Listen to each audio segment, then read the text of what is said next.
Hello, hello.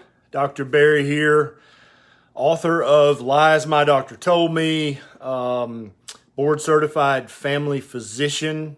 I've been practicing for almost 20 years in a very rural community in West to Middle Tennessee in the United States. Megan Ramos, a good friend of mine, had reached out to me and said that I was more than welcome to go live on this in this group and do a question and answer session. I suspect there won't be many questions because Megan and Dr. Fung are very, very good educators. And I think you guys probably know more than the average bear when it comes to the care and feeding of a human being. But I am here for the next 30 minutes or so if you need me. And if you have any questions about the ketogenic way of eating, about low carb, about fasting, I do quite a bit of intermittent fasting and I make YouTube videos about keto, low carb fasting, thyroid, hormones, life extension. I'm interested in lots of things. So jump on and say hi when you log on so I can see you're here. And if you have any questions, just type them in the comments and I'll try to answer every single question that you have. Okay, but type hi in the comments. It'll bump the Facebook algorithm, and then that way more people in this group will get a notification that we're live. So Jennifer says hi. Hey, Jennifer. Also, put in the comments where you're watching from. I always love that. We do that on our Facebook Live every Monday night, and it helps us to know where our people are. Hey, Donna, welcome. If you guys have any questions, I'm here for the next half hour.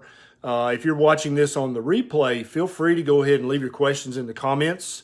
Either I or Dr. Fung or Megan or one of the admins or moderators will try to jump back in and answer any questions you might have. Hey, Larry Diamond, how's it going? Oh, Madison, Wisconsin. Is it still cold there or is it warmed up? Alberta, Canada, still cold? Today here in Tennessee, it was 75 degrees. A little bit of wind, not too much. It was very nice. Northern California, where the girls are warm. Isn't that a song? I don't know. All right, guys, let's see. Good morning, Mark in the Philippines. So glad you could join us. Poplar, Wisconsin, deep in the heart of Texas. All right, I love it. North Carolina. Oh, yes. You guys, some of you guys may or may not know, Beverly says, congrats on baby Barry. My wife, Nisha, and I, and she's on Facebook, YouTube, Instagram. Her handle is Nisha Loves It. We are pregnant with, I think, about 14 weeks now. We don't know if it's a boy or a girl yet. We're still waiting on that. Mary from Bethesda just started out and not doing well at all. Ask me questions, Mary. I'll be glad to answer any questions you have. You guys, if you have questions, try to keep it to like a one-word, not a one-word question. That would be succinct, wouldn't it? A one-sentence question. That way I'll have plenty of time to answer every question. Oh, Larry from Indianapolis. You guys may or may not know we had an office fire. The Berry Clinic, there was a disastrous fire on an early Monday morning a few weeks back, and it's a total loss. And so we're waiting for the insurance people to do their thing, and that's one of the reasons that Megan and Dr. Fung said I could come on and say hi to you guys and tell you about the book that I wrote, Lies My Doctor Told Me. I put a link in the show notes if you want to check that book out on Amazon. I think you can use just regular Amazon.com in Canada. Or do you guys have a Canadian Amazon? I can never remember. I see somebody from the Philippines, somebody from Michigan, somebody from Ontario. Did you guys know that you had people from all over the world in this group? That's pretty cool. All right. Mary says, I am 1 meal a day, looking to lose 7 pounds and gain 2. I'm on day 4. Whoa, come back here, Mary. Where'd you go? These questions are coming in fast. Okay, fasting, clean, and doing keto. Okay, Mary, depending on your age, depending on your hormone status, depending on how much weight you have to lose, you're probably not going to do much in 4 days. So what I would encourage you to do is to commit yourself to at least 4, if not 8 weeks of keto, 1 meal a day, and fasting, intermittent fasting in between. And that's when you're going to definitely see some results. Some people see results in just the first few days if they have lots of weight to lose and they're metabolically very unhealthy. They can have almost a miraculous turnaround. But if you've only got 5, 10, 15, 20 pounds to lose, you can expect those pounds to come off slower. If you are older, you can expect the pounds to come off slower. If you're a woman, they're going to come off slower than your husband. And I know that probably infuriates you and makes you want to slap him. But it's not his fault. It's not your fault. That's just the way God made us. Stephanie from Missouri. Naneth. Hey, Naneth. Hello, Doc. Happy to see you live. How to resist cravings. Naneth, sugar cravings and carb cravings are real. First of all, they're real. Everybody needs to understand that. This is not a myth. This is not something that the low-carb community made up. There are actually PET scans where you can see the same parts of the brain light up when you give someone a sugary sweet as if you give them some methamphetamine or some crack or some kind of narcotic. The same pleasure centers light up. And so that tells me that there's at least some addictive part of this. Part of it's habit. Part of it's, you're eating the diet your mama raised you on. But part of it is literal physical addiction, mental addiction. And so I think this is a very valid question. One of the things I had to do to completely break the carbohydrate and sugar cravings, even after being keto for months, I would still have an occasional craving. They kept getting better and better with time. So step one is to just keto on and keep doing your fasting. The cravings will slowly get better. But after I had done a month of carnivore, nothing but fatty meat, eggs, full-fat cheese, butter, water, salt, for a month, the cravings are completely gone now. And I'm keto carnivore now. Some days I'll have a little bit of veg. Most days I eat just fatty meat. And I have no sugar cravings whatsoever. It's the coolest thing ever. I never thought that my life would be free of that. At my heaviest, you guys may not know this, I was 297 pounds. I was pre-diabetic, right on the verge of being a type 2 diabetic. I had severe daily joint arthritis in my knees, severe daily reflux, severely painful reflux, and all of that got much, much better with keto, with fasting, and with a few months of carnivore. Larry Diamond. You guys need to check out Larry Diamond if you don't know him. Are you going to use any insights from Lily Nichols and her book In the Pregnancy? Yeah, Larry, we were actually just listening to the audible version of Lily Nichols' book. It's called Real Food in Pregnancy. It's if you are pregnant, thinking of getting pregnant, or know someone who is pregnant, getting them the audible version of this so they can listen to it on the way to and from work would be probably the best gift you could give the mother and her offspring. It is a powerful book.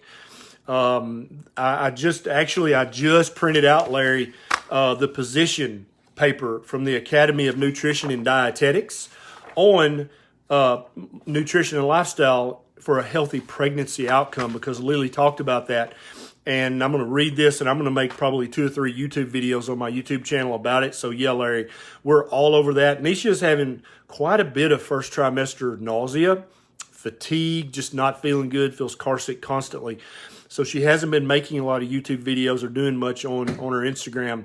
But as she gets into the second trimester fully and feels better, we're going to really start to wear out the keto, low-carb pregnancy and all that stuff. Absolutely. Oh, Susan pre-ordered. Thank you so much, Susan.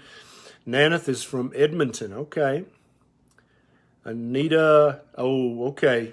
So there is an Amazon, Canadian Amazon, amazon.ca. Gilda, hello. Christine. Carolyn, what are your thoughts on chromium helping with sugar cravings? Now, I've heard that, Carolyn, that chromium may help with sugar cravings.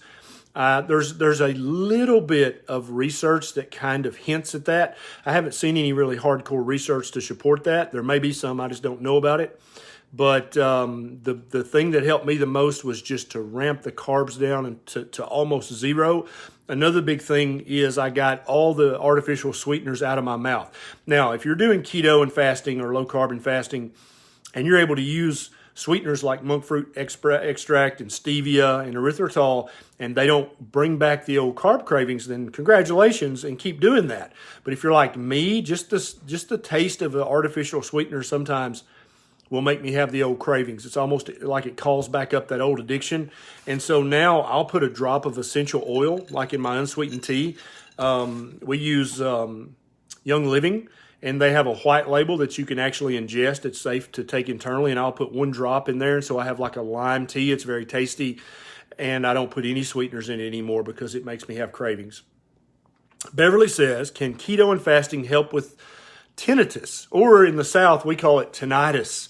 But yes, absolutely, Beverly. I've had at least 5 to 10 patients with moderate to severe tinnitus report to me that after they went low carb keto, it got substantially better. And I think this is because there's a significant inflammatory part to tinnitus. And when you eat what I consider the most uninflammatory diet in the world, which is a real whole food ketogenic diet, and then you implement some fasting in with that, not only are you going to get your insulin level as low normal as possible, but you're going to lower your levels of inflammation in your body. And I've had multiple patients tell me their tinnitus got substantially better. I don't think you'll cure your tinnitus, but you may very well improve it. Oklahoma, hey Chris. Donna, Donna asked how often I'm fasting, I guess. So I do a daily intermittent fast, and eating a fatty meat carnivore or a fatty meat keto carnivore, I'm not hungry. And so in the mornings, I'll sip on some strong coffee with about a teaspoon of grass-fed butter and a big pinch of salt. Putting lots of fat in your keto coffee or your bulletproof coffee, there's nothing magic about that. You want just enough fat so you're not hungry. Now, if you can just sip on black coffee or strong tea and not be hungry, don't put any fat at all. The whole point of that fat is to hack your ghrelin and your leptin hormones so you're just not hungry.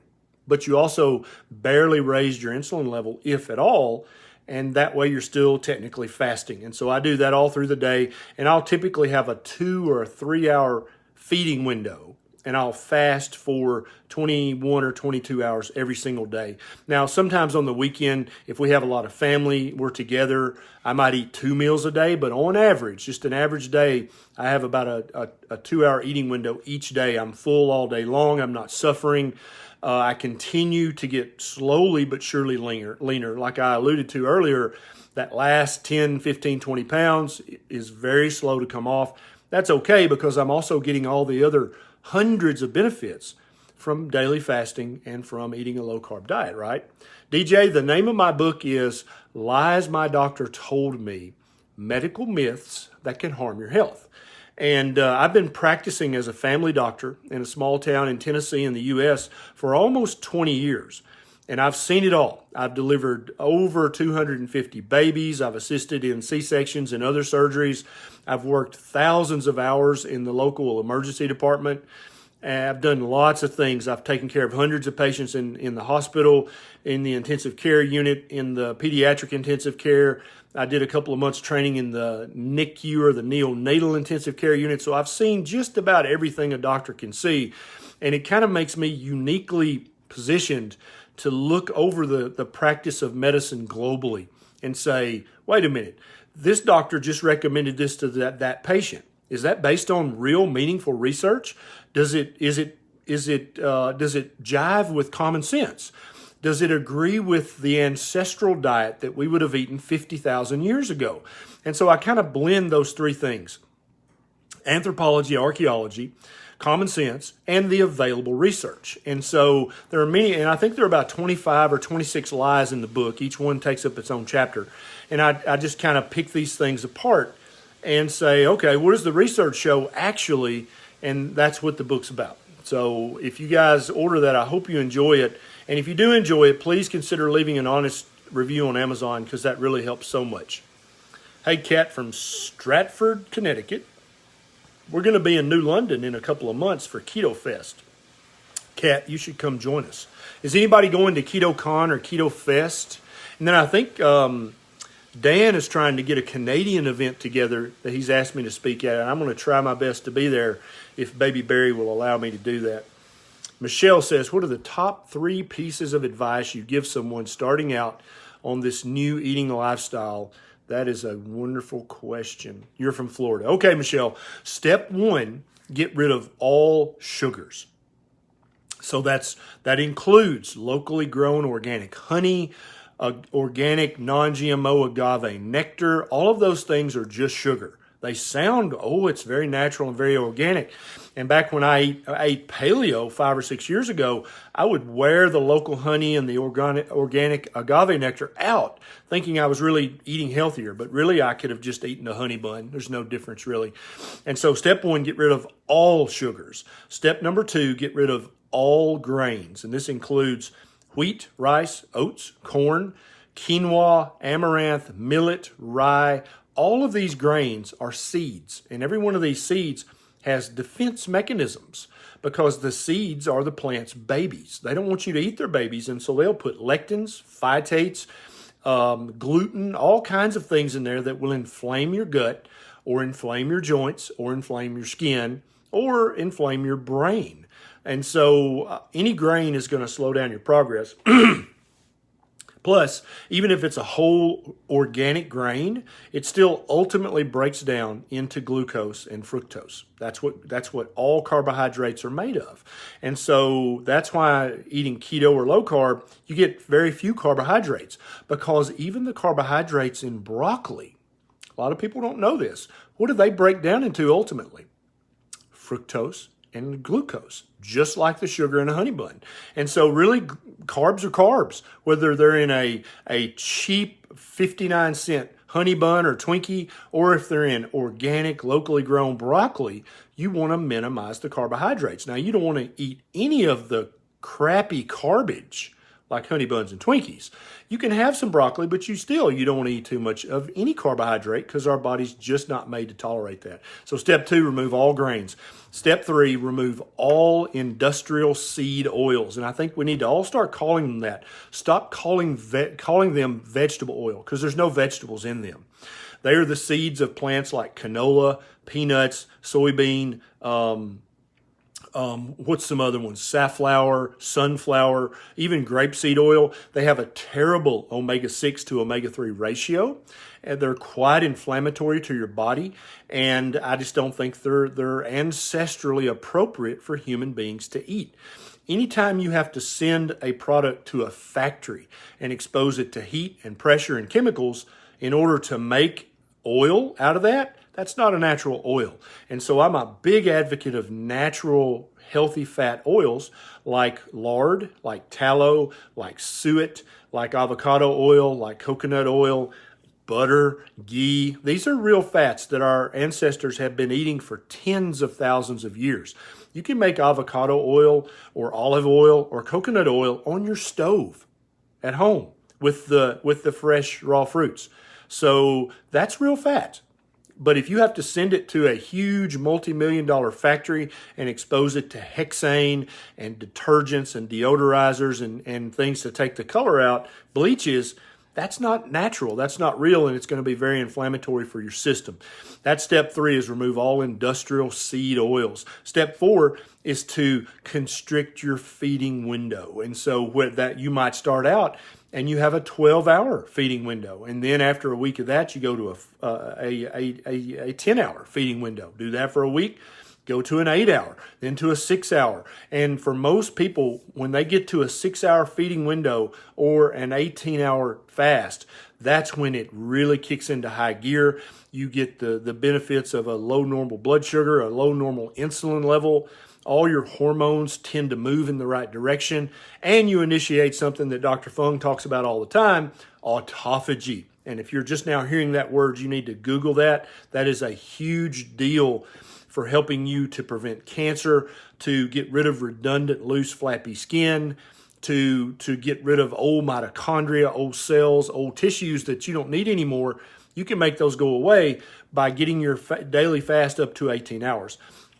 Now, you can get autophagy even higher with doing a longer fast. And now, if you really want to have questions about fasts that are longer than 24 hours, you really need to consult Dr. Fung's beautiful book, The Complete Guide to Fasting. I don't do many longer fasts. I don't find that necessary. Some people who are very metabolically ill or very morbidly obese really benefit greatly from longer fasts, but I find most people do just fine with a daily fast of somewhere between 16 and 20 hours. So that's the 4 steps, Michelle. Stephanie says, I read today that eating even one piece of bacon a day increases your chance of colorectal cancer. Yeah. And so here's the thing. I've got a YouTube video about bacon and how this research that they keep citing is baloney. It's crap. It's worthless. Because here's the thing. They keep coming out with new news stories like there's new research out. But this is all the same research that was done back in the 70s, 80s, and 90s. There's no new research.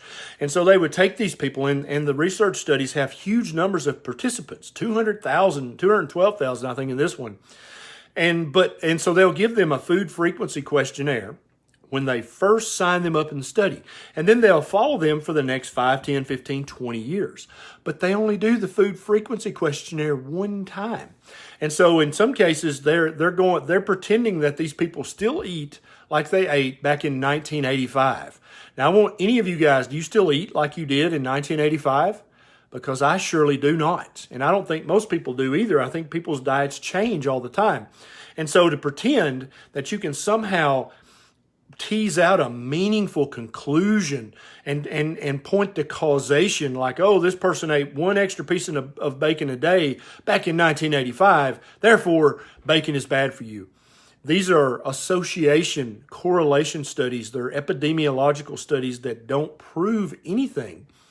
But very often the news media, they don't understand statistics and epidemiology, and so they think it proves it, but it does not prove it. And that's the study that you read about, I read about it too, it's just a ridiculous study. It doesn't prove anything because these studies also don't control for smoking, for sedentary lifestyle, for lack of sleep, for smoking crack, for drinking heavily alcohol. They don't control for any of these other variables. And so what you have is the healthy user bias.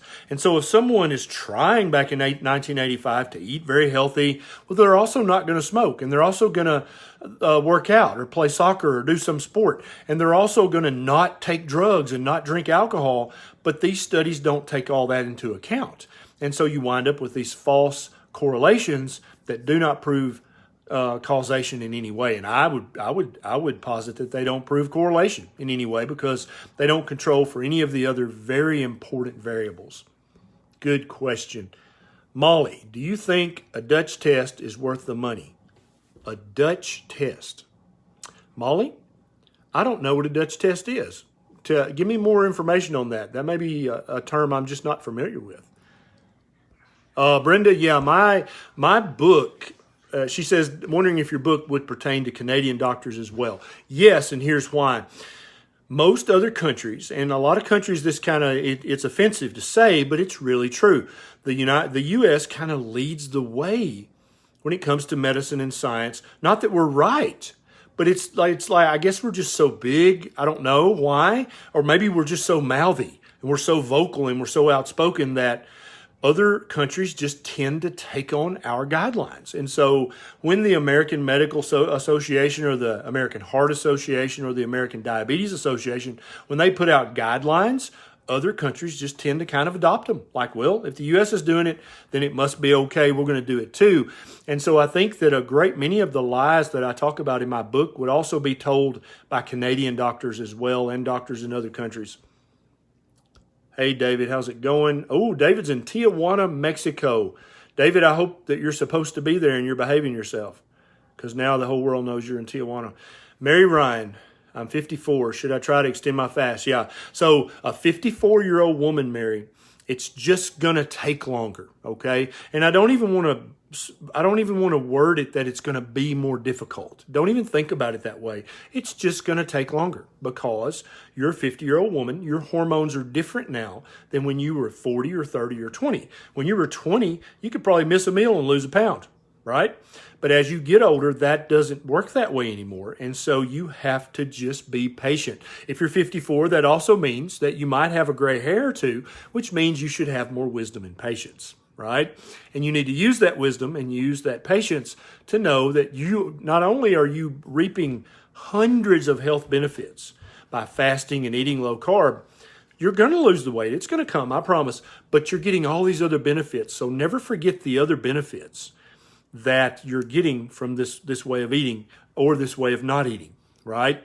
So What is the average state of being for a 54-year-old woman, Mary? You may or may not know this. What does the average woman in her 50s do every 3 months? Anybody know? They gain a pound. That's normal. That's what a normal woman out in the real world eating the regular standard Canadian or American diet, she's going to gain a pound about every 3 months. And so the fact, Mary, that you have not gained a pound in the last 3 months is a great victory. That means you've already turned your wagon around and you've headed it directly towards health. You've stopped the damage. Now you just have to be patient and do your OMAD, do your fasting, eat the low-carb diet, eat the healthy, real food, whole food, ketogenic diet, and I promise you the benefits are coming. Hey, Miss Lomansky, how you doing? Shelly says, was OMAD at dinner but can't do true fast because I can't give up my coffee and cream in the morning. So I am trying to have my eating window from 6 a.m. until 1 p.m., but I'm so hungry. Yeah, some people can do that. Shelly, I cannot do that. I have my feeding window has to be in the late afternoon, early evening, because that's when I'm my hungriest. I'm not that hungry in the morning, even though I grew up being a breakfast eater. I mean, I couldn't leave my grandmother's house without eating breakfast, or she would get the switch or the belt, and I'd get a spanking. But I'm over it now. I don't need breakfast. Only in a social situation. If my teenage daughters are over, will we have bacon and eggs or something? But that's maybe once or twice a month if that happens. And so I'm happy to sip on my coffee with just a smidge of butter and a big pinch of salt. That's my favorite way of doing my coffee now, and it keeps me from being hungry. So I like that you're experimenting, Shelly, and that may wind up working for you, but I really think that you're going to have to replace the cream with butter. And then if you get hungry during the morning or early afternoon, a pinch of salt on your tongue, for me, is like magic. It just turns my hunger off. But by replacing the cream with butter, you're going to get the little bit of protein and a little bit of carb that's in the cream out of your diet. And the pure fat that's in butter or ghee is not going to elevate your insulin level to any meaningful level. And so you're not breaking the physiological fast that Dr. Fung and I talk about so much. Now, if you put 5 tablespoons of butter in your coffee, it's going to be delicious, but that's enough fat, you're probably going to raise your insulin level to a meaningful degree. Fat raises insulin much, much less than protein and 1,000 times less than carbs, but it still bumps it a little bit. And that's why putting a tiny bit and a pinch of salt, you're not really going to break the physiological fast, and you're going to get all the benefits, but you're not going to be suffering. Because if you suffer too long, if you're hungry too long, you're going to mess up. That's just human nature. You can't starve a human, but only so long. Crystal says, any info on how much weight you could lose per day if only doing strict keto? Valid question, Crystal, but it totally depends on many, many factors. It depends on your age, your height, your weight, your ideal body weight, your hormone status, what other diseases you have or conditions. It depends on your glucose and your insulin metabolism currently. It depends on your adrenal status. It depends on your gender, hormones. It depends on your thyroid health. If you've been misdiagnosed as not having hypothyroidism when you really do, then that can slow your weight loss down to almost nothing. And I've got a couple of YouTube videos about low thyroid and how it can be misdiagnosed. So it's impossible to answer that question, Crystal, even though it's a valid question. Marika said, I couldn't find in files. On fasting days, taking my compounded thyroid med with water is okay. Yeah, and what a lot of people do, Marika, is take their thyroid medication about an hour before their feeding window begins with a full glass of water. That gives it plenty of time to be dissolved and absorbed, but it's not going to mess up your fast. And I don't think taking your thyroid medicine even in the morning is going to break your fast. But if you're worried about that, just take it an hour before your feeding window begins. And so you're still taking it on an empty stomach. Anita says, feeling awesome. Thank you for all your videos. So helpful. My pleasure. You guys may or may not know I have a YouTube channel with over 220 videos about keto, low carb, fasting, thyroid health, hormone health, adrenal health, depression, all kinds of videos about medically and health related topics. Lori says, hi there, I'm from Canada. I've been fasting for 3 months and I'm down 20 pounds. Congratulations, Lori. That is amazing. I also have rheumatoid arthritis and have noticed a difference in my inflammation. That's one of the hundreds of benefits I was talking about earlier. A lot of people come to keto low carb fasting for the weight loss, and that's fine. We're happy to have you. But what you may not realize is that a good whole food keto is the least inflammatory diet I've ever seen as a practicing physician. I've never seen another diet that lowers levels of inflammation more. And so people with lupus, with MS, with rheumatoid arthritis, with Sjogren's, with Wegener's, with all of these autoimmune and inflammatory conditions, psoriasis, eczema, they get better.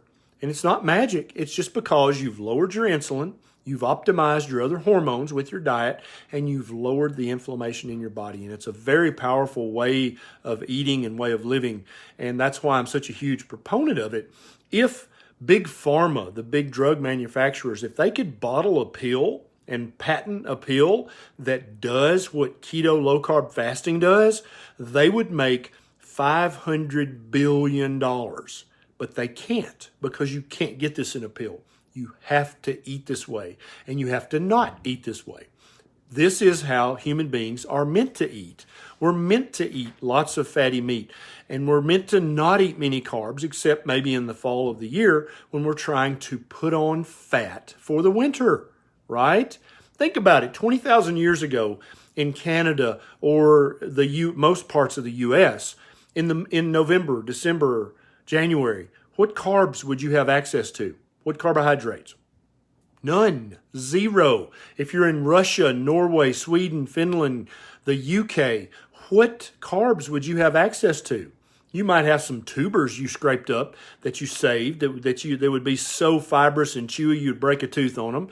You might eat some dried grass. You might have some dried berries you saved, but all that's going to quickly run out, and you're going to eat fatty meat. You're gonna kill the biggest, fattest animal you can find, and you're gonna eat every part of that animal. And that's why this diet works so well, is because you're mimicking the diet that we've eaten for the last 250,000 years. That's why it's so powerful, because our DNA knows exactly what to do with this diet.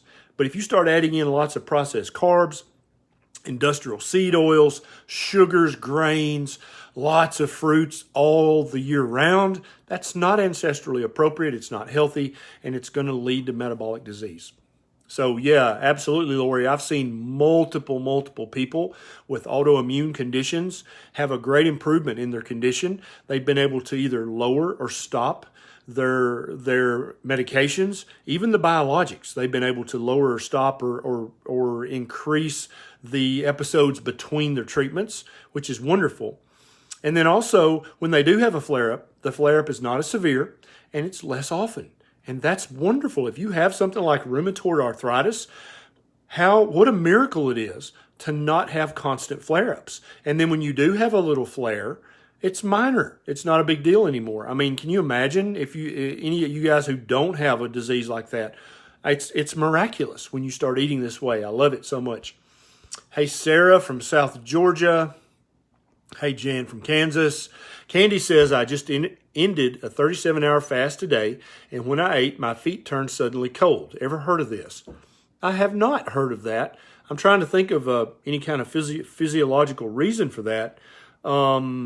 Depending on what you ate, that could have happened, but I don't think it's dangerous. I don't think it's anything to worry about, and I don't think it's something that'll happen every time. I haven't heard that very often at all. Aparna says, why so many supplements on a keto diet?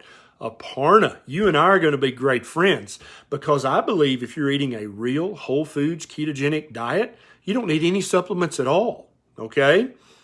You heard me right. That's right. I don't think you need to buy anybody's keto supplement. If it says keto in the name of the product, don't waste your money on it. I don't think you need it.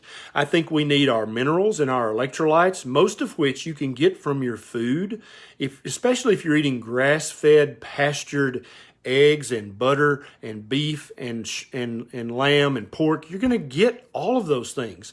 The only supplements I use iodine drops, Lugol's 2%, because I just want to make sure I get plenty of iodine, because I think that's a big deal. I use every now and then in the winter, I'll take vitamin D supplements because I'm afraid I'm not getting enough in the winter. In the summer, I definitely do get enough. I obviously make sure that I'm getting enough magnesium, potassium, chloride, and sodium because they're very important to good health. They're very important to feel good and have energy. Sometimes when you first transition to keto, you'll have such a diuresis because your insulin level goes down so low that you'll pee out a lot of these and you'll have what people call the keto flu. I like to call it carbohydrate withdrawal. But I don't think you need lots of supplements on keto. I absolutely don't. And so I think that's one of the beautiful things about this diet is that you get what you need from your food. And you might, and as you get older, some people might need a coenzyme Q10 supplement if you're trying to optimize, especially if you're taking any prescription medications, you might need some CoQ10 because a lot of the prescription medications tend to deplete your CoQ10 levels. And that's not a problem with keto. That's just a problem you didn't know about before you started paying attention to your diet. And I think so many people, when they get to keto, they tend to take a lot of supplements, but I think it's because they're thinking about their diet. They're reading, they're watching YouTube videos, they're trying to do the best thing possible. And if you believe a lot of the gurus out there, you need a medicine cabinet full of keto products, full of supplements, full of this and that and the other. And I think that's just people trying to make money. And I don't think they're evil. I think that's human nature. But it's buyer beware. I don't think you need that stuff. Great question. I'm going to get a couple of more questions in here, guys, and then I'm going to go. How did you get dawn phenomena under control? Now, Tina, that's a great question. Let's talk about dawn phenomena. I actually have a YouTube video about this. Dawn phenomena is not pathology. It's not bad. Dawn phenomena is something that every human has. Every human. Some people have it more than others. Every mammal has dawn phenomena. Your dog, your cat, your hamster, your gerbil. All of these guys have dawn phenomenon. When you are in the process of going from sleep to wake, when you're waking up, your cortisol levels and your epinephrine or your adrenaline levels elevate. That's how you wake up. And for about the next hour, for most people, your blood sugar and your blood pressure and many other things, but those are the two we measure at home, right, is our blood sugar and our blood pressure. They're going to be falsely high for about an hour after you wake up. That's the dawn phenomenon. It's not bad. It's not pathology. It's nothing you need to worry about. You just need to know about it and know what it is and understand it, and then you can work around it. And so for most people, I recommend waiting 60 minutes after you wake up before you check your blood sugar and your blood pressure. That way you get a true reading because the epinephrine and the cortisol have kind of, faded out of your system and you're back to your normal baseline level. So dawn phenomenon is not bad. It's just something that you have to know about. Let's do one more. Okay, Tina is 58 years old, menopausal. She's been on keto for 4 weeks and she says she's only lost 8 pounds. Needs to lose 50 pounds, scale not moving, but keto positive per keto strip. Okay, Tina, first of all, you're 58, menopausal, and you're a woman. All 3 of those things are going to slow down your weight loss. Secondly, you've lost 8 pounds in 4 weeks. Congratulations. That's awesome. Okay? Because those 8 pounds that you lost are fat. You haven't lost muscle. You haven't lost bone. You've lost fat on keto. And so keep doing what you're doing. The scale will move. I have a YouTube video, Tina, that you can check out called The 13 Reasons Why You Might Stall on a Ketogenic Diet. And so go check out my YouTube video about that. And almost always it's carb creep. And what that means is that you think you're eating low carb, but you've added a little of this, you've added a little heavy cream, you've added a little of this over here, and you wind up you're eating 10 or 20 grams more total carbs a day than you thought you were. And so go back and look at your diet with fresh eyes and re-examine everything you're eating. Read those labels again. And then the second most common thing is trying to count net carbs. If you're counting net carbs, you're not going to lose weight as fast. Because if you're eating any products that have a list and like a dietary label, they'll lie to you about how many carbs are in there. And they get to round down in the U.S. I don't know about in Canada, but I assume so. And so if something has 0.7 grams of carbs, they can say it has 0 grams of carbs, or they'll say it has less than 1 gram. And to you, that means 0, but it's not 0. Heavy cream, heavy whipping cream, which I love, has 0.4 grams of carbs per 2 tablespoons. And so if you're like I used to be when I first started keto and having this much coffee and that much heavy cream, 4 times a day, that can add up to more carbs than you thought you were eating.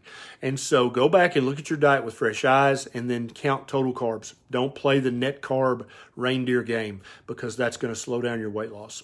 All right, one more good one. Hey, Jackie from Washington State. Hey, Sherry from Virginia.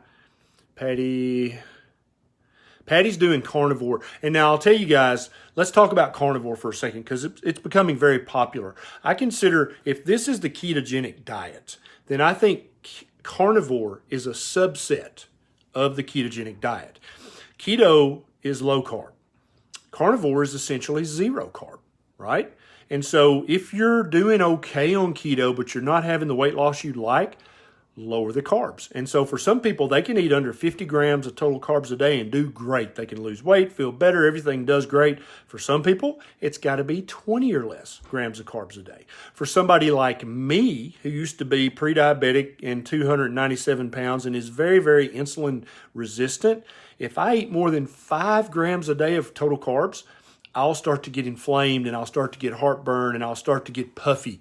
And so that's why carnivore or keto carnivore works so well for me. So if you're stalled out completely on keto and you know you're doing it right, there's no creepy carbs, and you're counting total carbs and not net carbs, then what you might try next is just a month of fatty meat, butter, and eggs, and just see what happens. Because for me, that installed my weight loss and it helped my inflammation even more than keto low carb. All right, guys, it's been such a great pleasure to join you this evening. If you enjoyed this, then tell Megan and Dr. Fung to have me back sometime, okay? But you can find me on Facebook if you just search for Dr. Barry. I'm on YouTube and Instagram, and I'm also on Twitter. If you want to see my snarky side, then follow me on Twitter. But I try to do my loving, gentle work on Facebook, YouTube, and Instagram. All right, guys, this is Dr. Barry. I'll see you next time.